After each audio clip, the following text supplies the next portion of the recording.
Bismillah, Assalamualaikum warahmatullahi wabarakatuh. Alhamdulillahirrabbilalamin. Wassalatu wassalamu ala nabiyyina Muhammadin wa ala alihi washabihi ajma'in. Subhanaka la ilma lana illa ma 'allamtana innaka antal alimul hakim. Wa la hawla wa la quwata illa billahil aliyyil azim.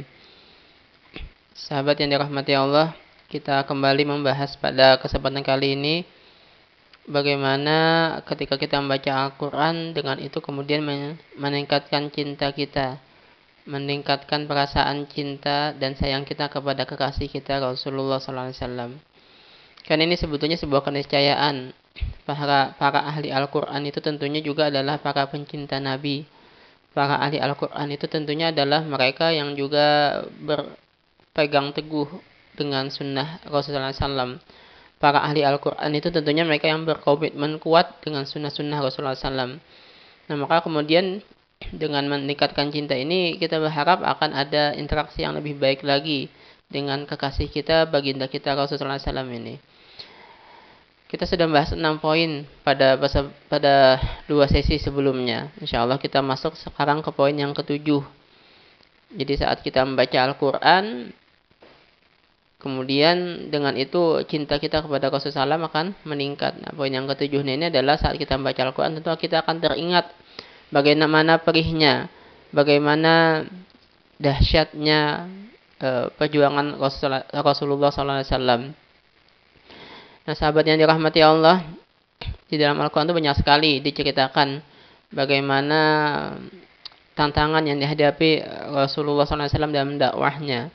Dari saat beliau di Mekah sampai beliau di Madinah. Sekalipun ada banyak sekali tantangan yang beliau hadapi. Saat fase Mekah misalnya, beliau sholat ditaruh oleh Abu Jahal kotoran unta di atas badan beliau. Maka Allah turunkan kemudian firman-Nya dalam surat Al-Alaq. Ara'aital ladzi yanha 'abdan idza shalla, ayat 9 dan 10. Maka saat kita membaca ayat ini, kita akan terbayang bagaimana tantangan, bagaimana perihnya dakwah yang dihadapi Rasulullah SAW. Kita akan terbayang di dalam benak kita ketika membaca ayat ini. Ara'aital ladzi yanha, tahukah kamu engkau orang yang mencegah seorang hamba ketika sholat? Saking bencinya Abu Jahal dengan sholatnya Rasulullah SAW di Masjidil Haram, di samping Ka'bah, sampai Abu Jahal tadi naruh kotoran unta. Sampai ketika Rasulullah SAW pulang, Fatimah menangis melihat ayahnya yang dipenuhi oleh kotoran unta. Beliau juga banyak sekali ayat yang menceritakan beliau dikatakan seorang yang gila. Wa yaquluna innahu lamajnun, misalnya di surat Al-Qalam ayat yang terakhir. Dan mereka mengatakan engkau Muhammad adalah orang yang gila, yang disangkal Allah dalam banyak ayat. Wa ma sahibukum bimajnun, dan tidaklah sahabatmu itu orang yang gila. Ma anta bi ni'mati rabbika bimajnun, tidaklah engkau dengan nikmat Rabbmu adalah orang yang gila. Beliau dikatakan seorang penyair, seorang tukang tenun, seorang tukang sihir. Apa yang dibawa beliau dikatakan adalah dongeng-dongeng belaka, tukang cerita. Banyak sekali gangguan-gangguan seperti ini yang dihadapi oleh Rasulullah SAW dalam dakwahnya, yang kita bisa banyak temukan di dalam banyak ayat dalam Al-Quran itu. Maka ketika kita baca Al-Quran akan terbayang bagaimana perjuangan Rasulullah SAW, sampai mereka mengatakan di surat Al-Baqarah ayat 214 ya, hatta yaqula ar-rasulu walladzina amanu ma'ahu mata nasrullah, sampai berkata Rasul dan orang yang beriman bersama mereka, kapankah datang pertolongan Allah. Kita akan terbayang ketika misalnya membaca surat An-Nahl, bagaimana perjuangan Ammar bin Yasir, sampai dia mengatakan mengikuti kekufuran karena dipaksa, ayah ibunya sudah dibunuh. Sampai Allah turunkan kemudian firman-Nya, illa man uqriha wa qalbuhu mutmainnun bil iman, kecuali orang yang dipaksa padahal hatinya tentram dengan keimanan.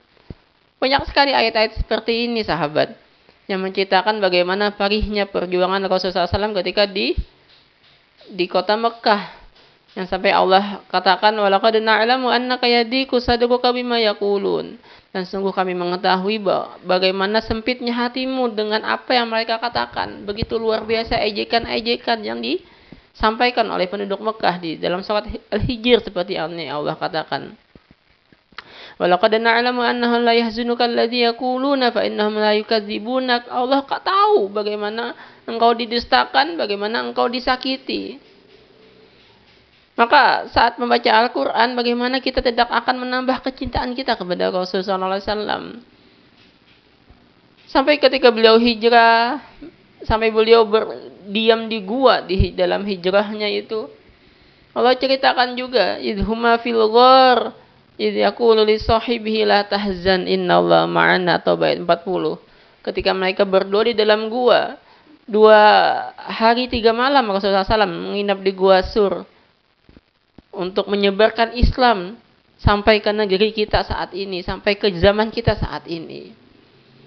Bagaimana beliau di perang Uhud yang hampir terbunuh, yang sampai turun ayat 144 surat Ali Imran, wa Muhammadun illa rasul, dan tidaklah Muhammad itu kecuali seorang rasul. Qad khalat min qablihi rusul, sungguh telah lewat sebelumnya begitu banyak rasul. Afa immata au qutilan qalabtum ala a'qabikum, apakah ketika dia mati atau terbunuh kalian akan berbalik kepada ajaran kalian yang lama. Ini tergambar sekali kita, sampai Rasulullah SAW hampir terbunuh, lepas beberapa gigi beliau saat di perang Uhud itu. Pipi muka beliau sampai berdarah-darah beliau. Sampai Allah katakan, iyamsaskum karhun faqad massal qaumu karhum misluh. Kaum muslimin saat itu menderita luka, kekalahan. Allah ceritakan juga bagaimana perang Hunain yang umat Islam hampir kalah saat itu di surat At-Taubah 26-27. Laqad nasarakumullahu fi mawatin katsirati wa yawma Hunain id a'jabatkum kasratukum. Ketika jumlah yang banyak itu membuat mereka berbangga, tapi kemudian terkalahkan di awal, walaupun kemudian mereka bisa membalikkan situasi. Bagaimana pengkhianatan Yahudi, orang-orang munafik, Allah gambarkan di surat Al-Hasyr. Rasulullah SAW menghadapi begitu hebatnya persengkongkolan antara Yahudi dan orang-orang munafik, hingga terjadilah pengusiran Bani Nadir.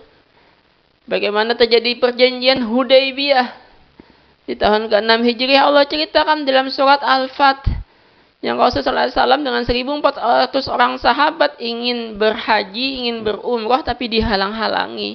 Yang sampai kemudian mereka berbaiat ridwan.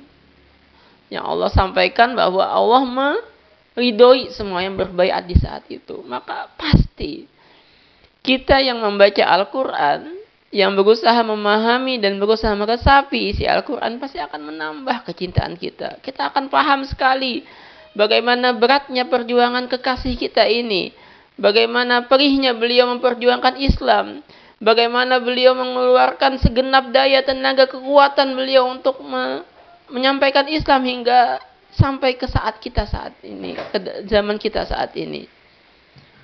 Ini yang ke-7 sahabatnya. Yang ke-8, Rasulullah SAW juga dan para sahabatnya senang sekali membaca Al-Quran.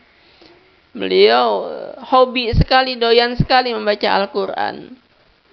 Maka saat kita membaca Al-Quran, salah satu niat kita adalah menghidupkan sunnah Rasulullah SAW, menghidupkan kebiasaan Rasulullah SAW, mengikuti apa yang biasa beliau lakukan.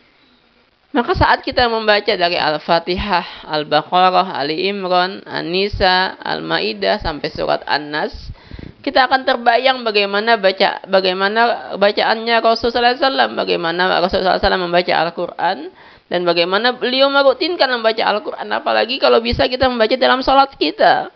Karena seperti inilah Rasulullah SAW memperbanyak membaca Al-Quran.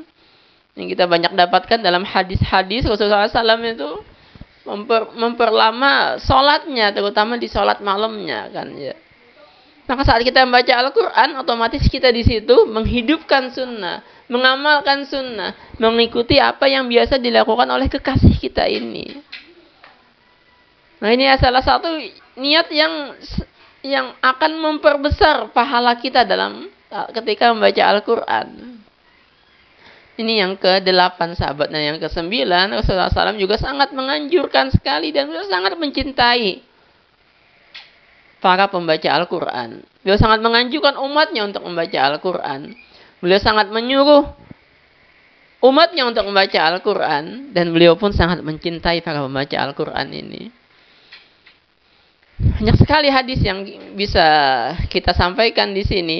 Yang sampai Rasulullah SAW mengatakan sebaik-baik kalian khairukum man ta'allamal Qur'ana wa 'allamah. Sebaik-baik kalian adalah orang yang belajar Al-Quran dan mengajarkannya. Yang sampai Rasulullah SAW mengatakan satu huruf Al-Quran itu diganjar dengan 10 kebaikan. Man qara'ah fa minal Qur'an falahu asyra hasanat. Siapa yang membaca satu huruf dari Al-Quran maka baginya 10 kebaikan. Maka ketika kita membaca Al-Quran ini otomatis tadi kita melaksanakan anjuran, melaksanakan perintah kekasih kita.